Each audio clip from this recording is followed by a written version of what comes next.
The meme coin market is not dead, but it is a little different. There's still a lot of money to be made trading meme coins. It's just not exactly the same as it was 3 months ago. In this video, we are going to go over some of the trades that I made that were good and some of the trades that I made that were bad. And I'm going to just discuss the mistakes that I made and good things that I did so that you can see how I am trading the meme coin market as of right now. And so to start, there have actually been a lot of meme coins that have done very well, including Routine, which is the coin that was made based off of the dude that did his morning routine. There was Ghibli, which is the coin that had to do with the entire Studio Ghibli trend that was going around on Twitter. And there's Titcoin, which is doing really well right now. And it just has to do with, well, what the name is. And so we're going to start this video by going over first trade, which is Country. So Country was a coin that I found and I entered around 1.45 million.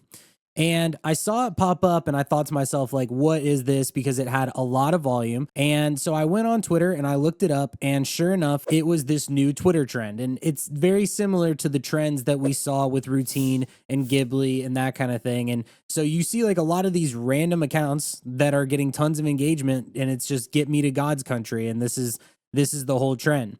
So I saw it and I pinged it in my Discord when I saw it because I was like, wow, this could be the next Routine or Ghibli. It's already getting posted by some bigger Web2 accounts, and I linked it. And then, like I said, I took a position in it and I actually sold with an average of 2.4 million. It ended up running to about 5, I think. So I definitely sold it too early. I left over $10,000 on the table, but I did make $4,000 being in this trade. And so I was really happy about that. Really, the reason why I made money on this was because I was sitting at my desk. I identified it pretty early and I went and I did my research. And I think the research part is something that a lot of people are failing to do. I think a lot of times what happens is people will either be tracking wallets or they'll wait for something to pop up that has volume, and they just won't do any sort of research on it whatsoever. And that is what, in my opinion, separates good traders from bad traders, because I went and I had to identify my thesis for this. Like, okay, this is running, but why is it running? So that was the situation with Country. Was happy about that.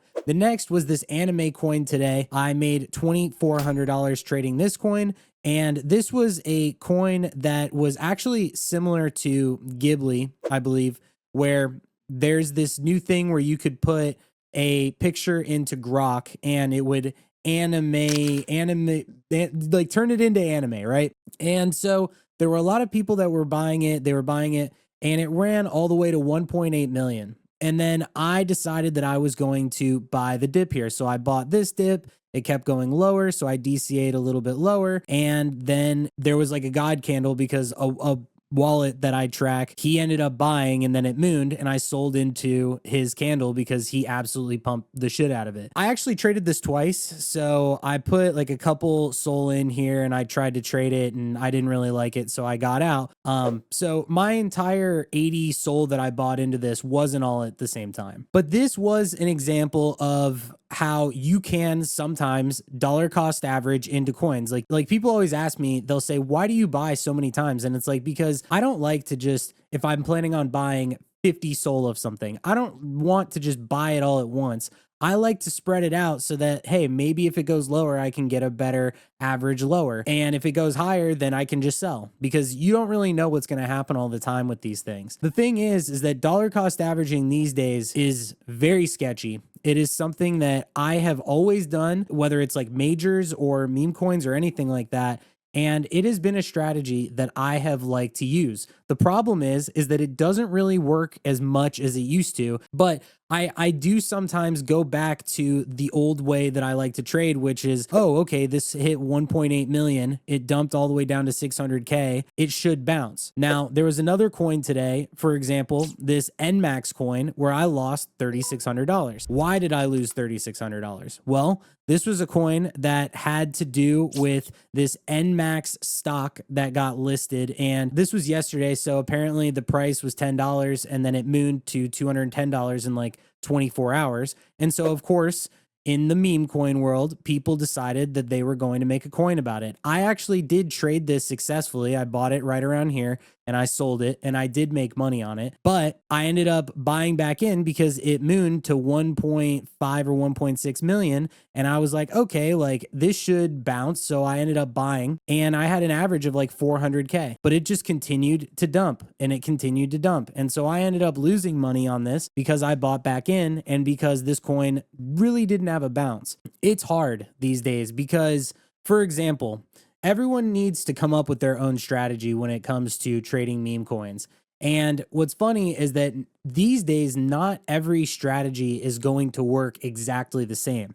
And there is a lot of right place, right time that has to do with meme coins, because if you look at Country, for example, that was a coin where you could just buy it and it would just continue to moon. Like you just top blast and then it just kept on going up. Now, if this had dumped, I likely would have cut within like a 10 to 20% range of it going down. And then with this anime coin, I had an average, I believe, of like 800,000 and it went like a little bit lower. And I was about to cut this until this whale came in and saved me. And then here, it was the example of I bought and I kept dollar cost averaging over and over and over again, and I just got cooked. So there was just nothing really that I could do there. And the last coin that I wanted to show is Rick. So I made $1,100 on this coin. And oddly enough, this was a coin that just came up randomly. It had a lot of volume last night. I was sitting around, I was bored, whatever. So I saw it, and a lot of the wallets that I track were in it. It went up to like 275K. I decided to buy down here. I was like, oh, it'll probably bounce.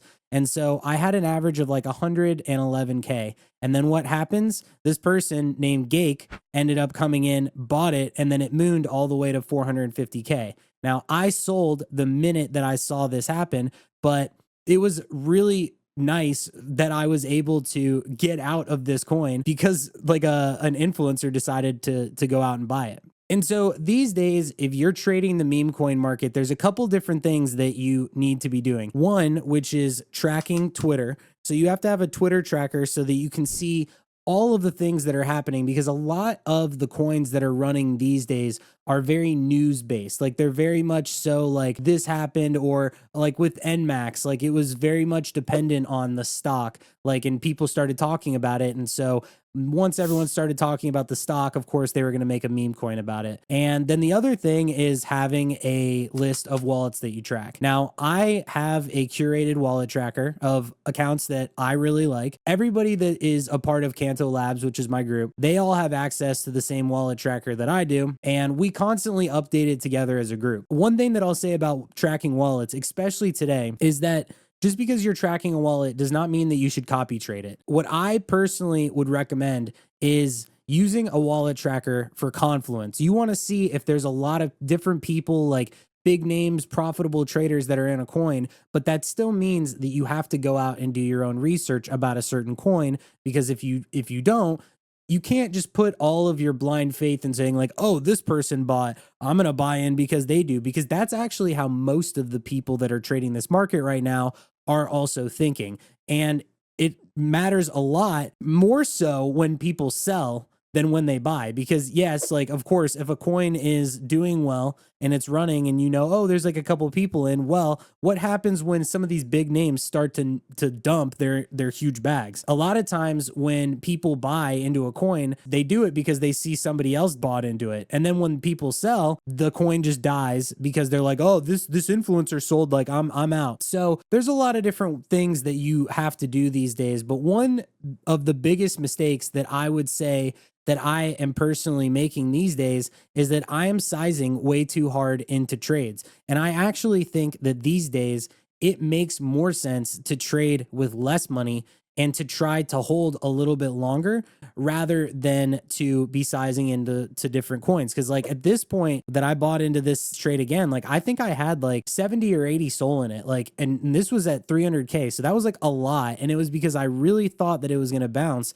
and it just didn't. So these days, I've actually been a lot more successful by just putting in whatever it may be, 5 to 10 SOL, and then scalping like 2 or 3 every trade. It's a lot safer considering that a lot of these coins, once they have their initial run, they just die, they don't bounce, and then you get stuck. So anyway, thank you guys for watching this video. Per usual, join my group if you are still trading this market. I genuinely think that this is one of the best times to be trading the crypto market in general, because this is when a lot of people quit. And if you're sticking around right now, and if you're trading this market when everything is slower and it's a lot harder, when things do pick up, because they always will in one way or another, you will be prepared for it. And then a lot of the people that don't know what they're doing, they're going to eventually FOMO back into the market, and they won't know what they're doing, but we will, because we're still around and we're still grinding and we're learning how to trade during markets that suck. And this is what I was doing during 2023